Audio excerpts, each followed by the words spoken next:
दुसरं काय त्याला अर्थ काय तुमच्या नाही. शायरीबद्दल मला बोलायचंच आहे खरं तर. म्हणजे आता विषय आपला वेगळा चालवून मी विषयांतर करत नाही, पण कारवा बदलायचा काही विचार आहे का? अरे कारवा म्हणजे काय? कारवा म्हणजे आपण म्हणतो ते एक लोकांचा एक एकत्रित चाललेला ग्रुप जो असतो, असं होय. बरं बरं. असा काही विचार आहे का? कारवा बदलण्याचा काही विचार आहे का? नाही मला त्याचा काही अर्थ माहित नव्हता म्हणून बोललो. पण काय तुम्ही म्हणतात की मग चैना नाही, उधर जहा चैना नाही वहा रहना नाही, पण मग का काय बरं सांगू भुजबळ- का मला सांगा, मला जो मी जो तुम्ही का बरं? उद्विग्नता म्हणजे अनेकांना प्रश्न पडेल की मग छगन भुजबळ अजून राष्ट्रवादीत काय आहेत एवढे नाराज आहेत तर? बघू बघू काय आहेत असा विचार? बघू. म्हणजे आता बघा, तुम्ही अशा परिस्थितीमध्ये थोडं हायपोथेटिकल वाटेल, जर तरचं वाटेल, पण मग अशा परिस्थितीत छगन भुजबळांसमोर राजकीय पर्याय कुठले आहेत? त्याचं आता उत्तर मी देऊ शकत नाही, पण मी मला सांगितलं ठीक आहे. शेवटी मी हे बोललो ना की किस्मत बदले ना बदले वक्त जरूर बदलता है. तेही सांगितलं ना तुम्हाला. ते पुढच्या वेळी तुम्ही आठवणीत नाही घेतल्या का? आम्हाला पत्रकार म्हणून आम्हाला ज्याच्यात बातमी दिसते ते शब्द पटकन लक्षात येतात. भुजबळ साहेब, पुन्हा या मुद्द्याकडे येतो. भाजपशी तुमची जवळीक वाढत चालली असं वारंवार, मी कालचं उदाहरण दिलं ते कालचा एक प्रसंग म्हणून, पण वारंवार आम्ही बघतोय की भाजपशी तुमचा कम्फर्ट झोन आम्हाला जास्त दिसतोय भाजपसोबतचा. भाजपात जाणार अशा चर्चा वारंवार येतात. तुम्ही त्याला कधी थेट कधी इनडायरेक्टली आता तुम्ही आता ते सगळं सांगता.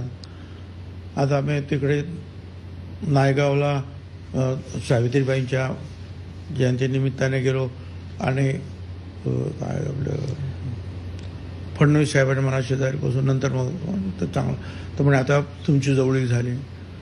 त्याच दिवशी संध्याकाळी पवार साहेबांबरोबर कार्यक्रम, तिथे मला त्या हेलिकॉप्टरच्या काही प्रॉब्लेममुळे 1.5 तास उशिरा पवार साहेब वाट बघत बसले. नंतर मी गेलो आणि मग पवार साहेबांनी मी ते एकाच बग्गीमधून ते काय म्हणतात मग गोल्फकाट, मग तिथे कार्यक्रमाच्या ठिकाणी लोक म्हणाले अरे भुजबळ साहेबांचं काहीतरी, पवार साहेबांचं काहीतरी झालंय चाललंय. आता तुम्ही ते काल काय नाव ते अमित शहा साहेबांनी बोलवून घेतलं, आता चर्चा केली. आता तुम्ही म्हणता तिकडे आता कधी कधी जे आहे मी उद्धवजी ठाकरेंना सुद्धा जे आहे दिवाळी भेट पाठवतो किंवा चर्चा करतो किंवा वाढदिवसाला शुभेच्छा. आता हे चालायचं संबंध असतात ना आपले. काय ही मंडळी जी आहेत, कोणी विरोधी पक्षात असेल पण ते आमचे काही दुश्मन नव्हेत ना, ते विरोधी पक्षात आहेत. विरोधक असणं वेगळं, बरोबर काम केलेलं असतं ना आपण. हा आणि मुद्दा आहे आता अजून टायमिंगचा. आणि अजून तर मी याच्यातच आहे ना, काय म्हणतात राष्ट्रवादीत आहे. आणि राष्ट्रवादी जी आहे ती महायुतीत आहे आणि महायुती जी आहे ती एनडीए मध्ये आहे. मग काय बोलायला हरकत काय? आणि बोलवलं तर त्याच्यामध्ये विशेष काय? नाही, पण भुजबळांना जर असं नाराज वाटत असेल, भुजबळांना जर असं वाटतं की जिथे आपल्याला या पक्षात चैन नाही आपल्याला इथे, तर मग त्यांच्यासाठी राजकीय पर्याय कुठले वाटतात? जर अशा परिस्थितीमध्ये भाजप जवळचा पर्याय वाटतो का तुम्हाला कधी? ते आता आपण एकत्र कधीतरी बसेन तुमच्या बरोबर आणि मग चर्चा करून तुमचं काय मत आहे त्याच्यावर मी तुमचंही मत घेईन. आमचं नाही साहेब, कार्यकर्त्यांचं म्हणणं आणखीन काय? काही कार्यकर्त्यांचं पण मत घेईन, आणखीन काही दुसरं कोणाचं मत घेईन. तुम्ही वारंवार तोपर्यंत काही बदललं तर मग ते पण विचारात घेऊ. काय आणखीन काय काय होतं आता अजून आज काहीतरी ठरलेलं नाही, असं काही नाही ठरलेलं आहे. पण विचार आहे, असं काही ठरलेलं नाही. पण विचार आहे का?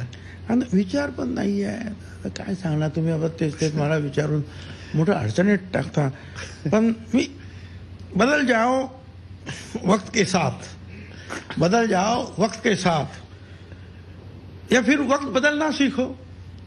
वाह. मजबूरियों को